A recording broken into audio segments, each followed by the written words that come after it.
Prison afforded me the time and space to really think about my life, to contemplate, to learn to be a mature person.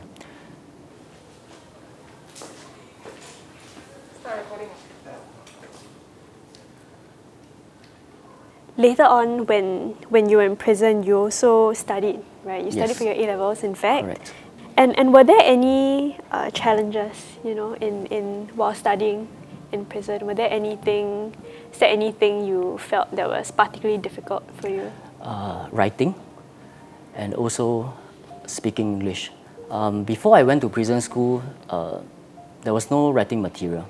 So what I would do is I would take a glossy magazine page, I would use water, and then I would tear it down the middle from the short edge of the paper. So if I'm lucky, I'll be able to get 2 pieces of white paper. So the middle white part can be written on. If not, I'll get 1.5.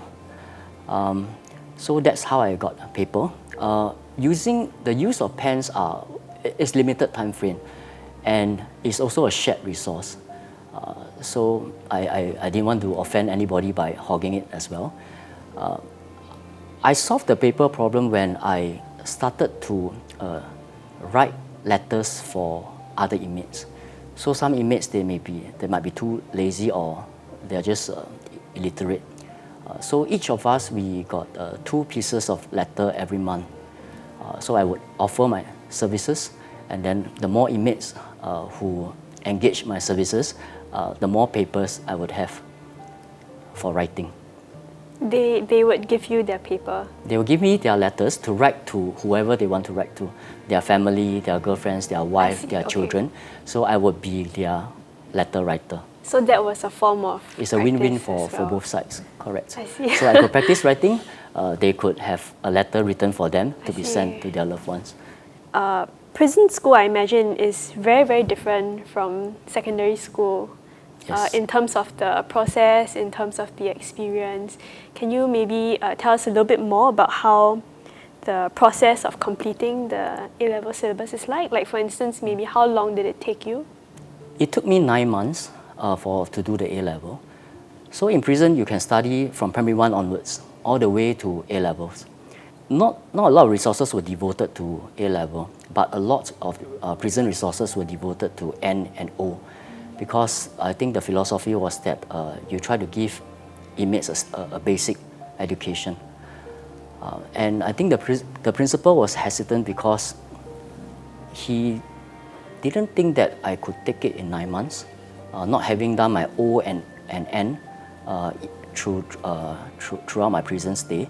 But I managed to persuade him, convince him that I was really serious about it. And so that's how I got a spot in the A-level class. Why did you skip to the A-levels? Why did you not, do something in between first and then the A-level course? Because the condition for me going to prison school is that I complete my NITEC course. So that 2 years I had to complete it, which I did. And after I completed the NITEC course, there's only 9 months left to my release. So I didn't have the luxury of going through the academic route. And also I passed my O-levels 10 years back at that point of time. I passed my O-levels when I was 16. So when I was doing my A-levels, I was about 26. So how are the classes like? Like, how are they held? What's the frequency? Do you have teachers coming in every week, or how does it go?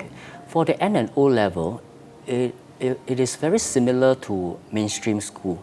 But for A level, it's a bit different. We had a full-time teacher from MOE. We had a part-time teacher. Only 2 subjects were covered. The rest of the subjects, if we chose to take it up, it would be self-study. So for example, for economics, there wasn't any one to really teach us. We would rely on volunteers. So at any point of time, there might be, or there might not have volunteers for that subject. And how big is one class? It depends. So my batch was probably 20 students taking the A level at the time. And all these 20 had the same amount of time you had, or some would have had more? Some would have had 2 years. Okay. Some, they also did it within a year. Like yourself, right? Correct. So you did it in a year. Yes. Well, that's quite intense. How It is, how do you do it in a year? It was A lot of many people years struggle of, in 2 years. It was many years of preparation. That was just the end part where I needed to go into the class, register for the exams. But since I made the decision to change, I was really obsessed with studying. So when I made the decision to want to be a lawyer, I became so obsessed with it that even bathing and eating were like distractions to me. So I would read all the reading materials that I could get my hands on. I would make writing materials because they are hard to come by in prison. Pens can be used as weapons. I endeavored to learn at least 5 new English words every day. I had a dictionary by my side. So it wasn't that that I took A-level in a year and I managed to excel in it, but it was really years of preparation prior to that. And is there anyone in prison who actually really helped you, through this time? Did you make friends in prison? Yes, many friends, fellow inmates, teachers, prison officers. I was really blessed to have a lot of people helping me and also just rooting for me.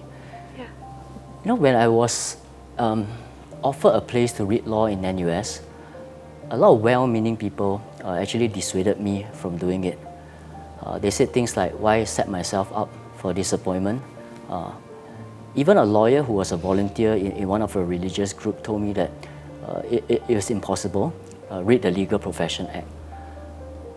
Surprisingly, it is the fellow inmates who were really rooting for me and said I should do it no matter what. Yeah, so I'm really grateful for all the support, and not just in prison, even subsequently, that really allowed me to pursue my dreams and become who I am today.